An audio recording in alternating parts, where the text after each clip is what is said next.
Olá, alunos e alunas do Aprova. Bem-vindos. Hoje a gente vai mergulhar de cabeça numa época de gênios, de inovações, uma verdadeira explosão de criatividade que não só remodelou o mundo, mas que, de muitas formas, definiu como a gente pensa até hoje. Vamos falar do Renascimento. Então, se preparem para uma viagem no tempo. A gente vai descobrir o que exatamente renasceu nessa época. E o mais importante, como é que as ideias e as invenções de 500 anos atrás ainda estão presentes na nossa arte, na nossa ciência e até no jeito que a gente usa o dinheiro hoje em dia. Bora investigar isso juntos. Para a gente entender como essa explosão de ideias aconteceu, primeiro a gente precisa dar uma olhada no palco onde tudo se desenrolou. Pensem na Itália do século XIV, um lugar vibrante, competitivo e, nossa, incrivelmente rico. As sementes do Renascimento não poderiam ter nascido em qualquer lugar. Imagina só a Itália no fim da Idade Média. Não era um país unificado, mas sim um mosaico de cidades-estado, cada uma independente e muito, muito rica. Enquanto o resto da Europa estava se acabando em guerras, cidades como Florença e Veneza estavam nadando em dinheiro. Elas eram o centro do comércio com o Oriente, sabe? E com isso surgiu uma nova classe de mercadores e banqueiros que estavam acumulando fortunas. A grande questão era: o que fazer com tanto dinheiro? A resposta deles mudou a história para sempre. E quem é que mandava nesse cenário? Não eram mais os reis ou os nobres de sempre. Eram os chamados popoli grossi, que literalmente significa o povo gordo, ou seja, os banqueiros e os comerciantes super ricos. Para eles, a competição não era só nos negócios, não. A disputa era para ver quem patrocinava o artista mais genial, quem financiava a catedral mais espetacular. A arte virou, de certa forma, uma arma de poder e prestígio. E olha, essa riqueza toda não apareceu do nada, né? Ela foi construída com base em inovações financeiras que foram revolucionárias para a época. Pensa na contabilidade de partidas dobradas, por exemplo, que permitia um controle super preciso do dinheiro. Ou nas letras de câmbio, que eram tipo um cheque primitivo, deixando o comércio muito mais seguro. E o ponto crucial, os banqueiros começaram a desafiar a igreja e a cobrar juros, criando um sistema de crédito que iria financiar não só os negócios, mas toda a arte que estava por vir. Mas, dinheiro e estabilidade política eram só o solo fértil, entende? Faltava semente. E essa semente foi uma ideia tão poderosa, mas tão poderosa que se tornou o verdadeiro motor do Renascimento, o humanismo. O humanismo foi como abrir uma cápsula do tempo. Intelectuais da época, como o Petrarca, começaram a desenterrar textos antigos, quase esquecidos, de filósofos como Platão e Cícero. A ideia não era só copiar o que eles diziam, mas sim reacender a chama dos valores daquela cultura. A celebração da razão, da beleza e o mais radical de tudo, da capacidade do ser humano de realizar coisas extraordinárias. E aqui a gente vê a virada de chave mais radical de todas. A mentalidade medieval era teocêntrica. Deus estava no centro de tudo e a vida aqui na Terra era só uma passagem. O humanismo chega e vira esse jogo. Ele propõe uma visão antropocêntrica, o ser humano no centro do universo.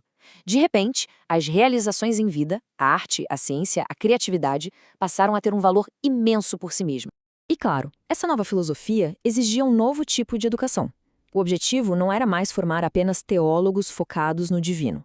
O ideal passou a ser o homem renascentista, uma pessoa completa que dominava as artes, as ciências, a política, a literatura, alguém, enfim, capaz de entender e transformar o mundo ao seu redor.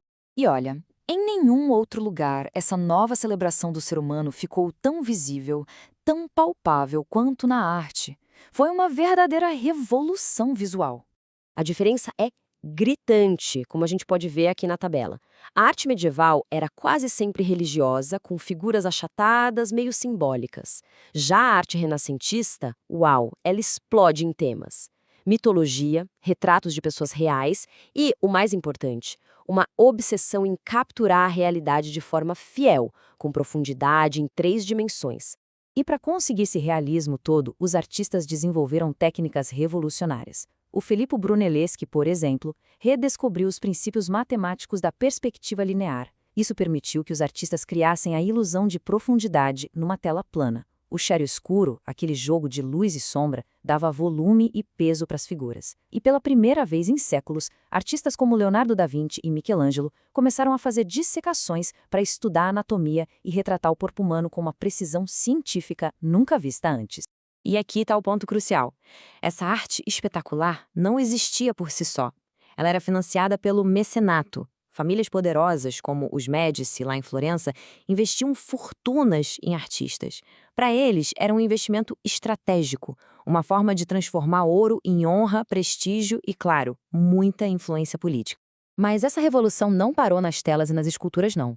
A mesma curiosidade que moveu a arte estava prestes a transformar a ciência e o próprio jeito como as ideias se espalhavam pelo mundo. Se a gente pudesse escolher uma única invenção para definir essa era, com certeza seria a prensa de tipos móveis de Gutenberg. E esse número aí no slide, mais de 1 milhão, dá uma dimensão do impacto. Pensa só, nos primeiros 50 anos da prensa, foram impressos mais livros do que todos os que tinham sido copiados à mão na Europa no milênio anterior. De repente, o conhecimento deixou de ser um privilégio de poucos. As ideias, tanto humanistas quanto científicas, agora podiam viajar pela Europa na velocidade da impressão.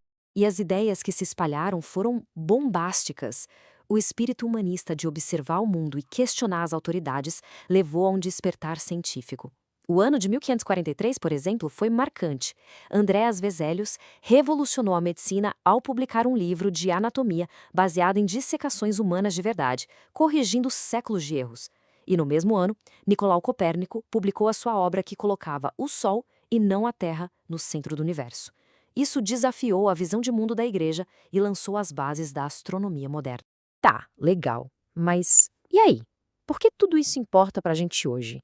De que forma o Renascimento ainda vive entre nós? A resposta, na verdade, está em toda parte.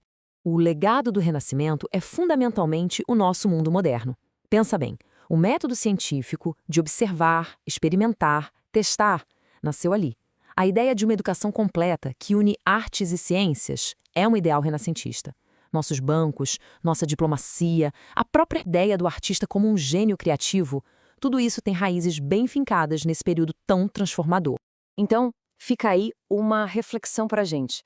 Quando a gente olha para a nossa valorização do indivíduo, da ciência, da criatividade, será que o Renascimento realmente acabou? Ou será que nós somos apenas o capítulo mais recente de uma história que começou naquelas cidades italianas há mais de 500 anos? Pessoal, muito obrigada pela atenção. Aprova Audiocursos, o futuro dos estudos chegou e você já pode ouvir.